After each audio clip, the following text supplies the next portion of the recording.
So you're new to Blender 3D and you just want to bevel your object, but instead of it looking like this, it looks like this. Well, this video will demonstrate a quick way to get those nice smooth bevels you're looking for.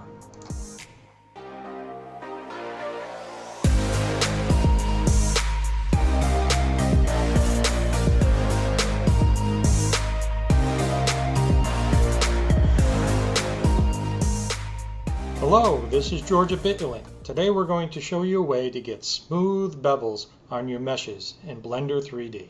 Okay, let's get right into it. So we're going to go File, New, General, just to create. We won't save the changes. And there we go. We have the default cube, and in reality we can just use that. So we'll zoom in here a little bit. You want to go ahead and select it. Make sure you're in object mode, and you can tell that because you get the orange outline. And all we're going to do is go over here on the right side to the modifiers property, and we're going to add a bevel modifier. And you can tell if we zoom in here, it basically creates a face between the 90-degree turns. So this is actually a bevel.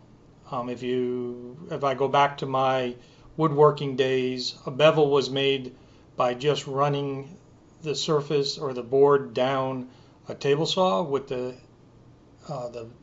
blade at an angle, which cuts it and it basically takes the corner off, and that's what a bevel is.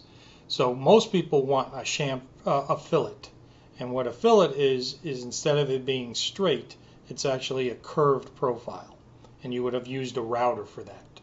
So what you can do though is there isn't a fillet tool in Blender, but what you can do is use the bevel tool and turn it into a fillet.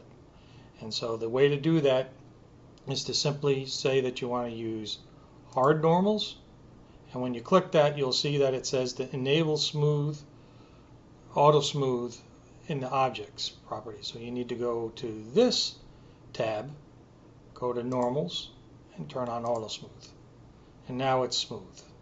But one thing you might notice is that in the outline it's still a bevel, and so if you had backlighting you would see this straight line, which is not probably what you want. So what you have to do is go back to the modifiers tab, go to the bevel, and down here in segments is increase the segments. So typically something around 5 works, but if you're going to zoom in very close to this with your camera in your scene, you might have to increase this a little, but that's how it works. Okay, so now I'm going to show you a different way of doing it. So let's go ahead and grab this cube and get it out of the way for now, and we're going to just go into add mesh, a new cube, and put it down there. And now instead of adding a modifier, we're going to go to edit mode.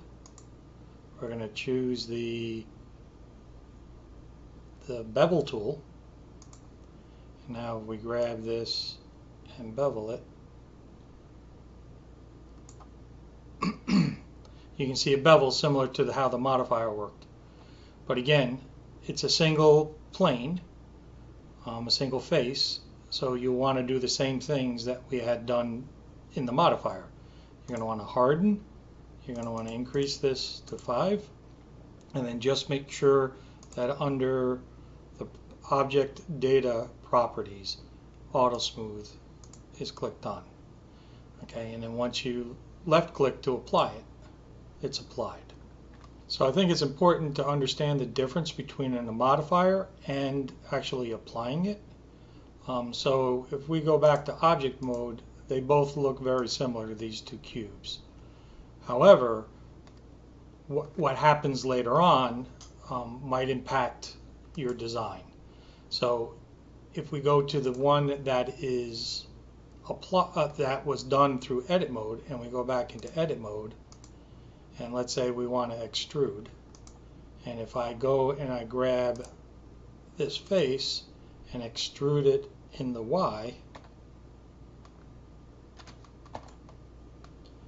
if you zoom in and look at it, you can see is that it wasn't the original cube that got extruded, it was the face after the fillet was applied, and it's not chamfered it's not filleted automatically.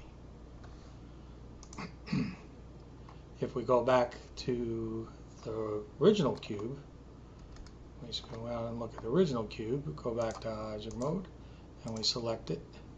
We go into edit and we do the same thing, which is extrude, and we grab this face and we pull on it. You can see it extrudes. However, it's the full original side of the cube, not after it's been filleted or beveled. So what happens is the bevel continues, and then the new part is beveled all the way around, so it applies. So what's important here is that both ways might be what you want. You just need to be careful on your decision on whether to do it as a modifier or as actually part of your object's mesh. So you'll just have to make that decision. So there is another way of doing this, and that's through the material shader. So if I click on shadings here, what I've done is created another cube and I provided a material, and now I simply go to add, input, bevel, drop it down, attach it from normal to normal, increase from point, let's just give it a radius, and if you notice it hasn't changed, and that's because these don't apply, this bevel does not apply under Eevee. So you need to go to cycles for that to apply.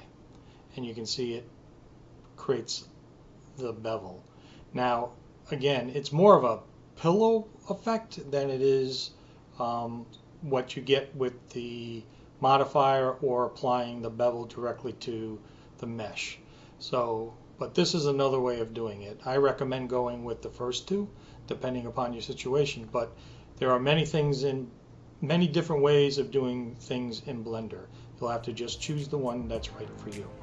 Hey, if you found this video helpful, please click on the like button below and don't forget to subscribe. Take care, and we'll talk to you soon.